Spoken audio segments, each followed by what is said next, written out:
Lacey Fletcher's death stands as a haunting reminder of the dangers of severe neglect and isolation.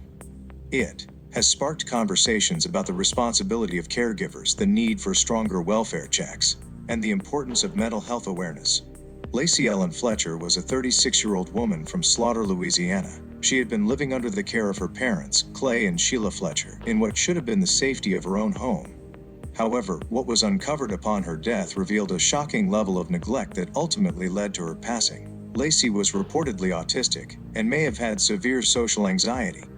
As a child, she attended school, but at some point in her teenage years, she was withdrawn from formal education and became increasingly isolated. Over time, it appears she rarely, if ever, left her home. Her parents, respected members of the local community, never sought outside medical care for her as she grew older. Instead, she remained confined within the house, her world shrinking until it consisted of just one place, her parents' living room couch. On January 3, 2022, emergency responders were called to the Fletcher home after her mother reported that Lacey had stopped breathing. What they found was beyond comprehension. Lacey's emaciated body was discovered partially submerged in a hole that had formed in the couch she had been confined to for years. She was covered in her own waste, with severe bed sores and maggot infestations. Authorities determined that she had been sitting in the same position for an extended period, possibly for years, without proper movement, hygiene, or medical attention. She weighed only about 96 pounds at the time of her death, and the coroner ruled her death as a result of severe chronic neglect, including starvation and infections.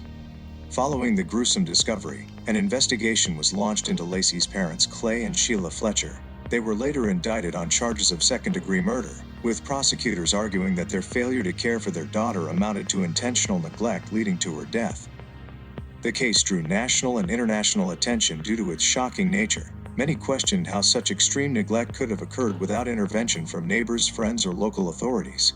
One of the most heartbreaking aspects of Lacey's case is the lack of clarity on how or why her parents allowed this to happen.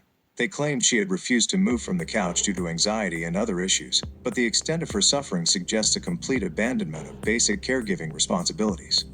Could medical intervention have saved her? Did she ever cry for help? Did anyone outside the home suspect something was wrong? These are questions that may never have full answers. In February 2024, Sheila and Clay Fletcher entered a plea of no contest to the reduced charge of manslaughter. Had they been convicted of second-degree murder, they would have faced a mandatory life sentence without the possibility of parole. The prosecution aimed for the maximum manslaughter sentence of 40 years to effectively serve as a life sentence. Ultimately, in March 2024, both were sentenced to 20 years in prison, with an additional consecutive 20-year suspended sentence. This case has sparked discussions about the responsibilities of caregivers, the importance of mental health awareness, and the need for systemic changes to prevent similar tragedies in the future.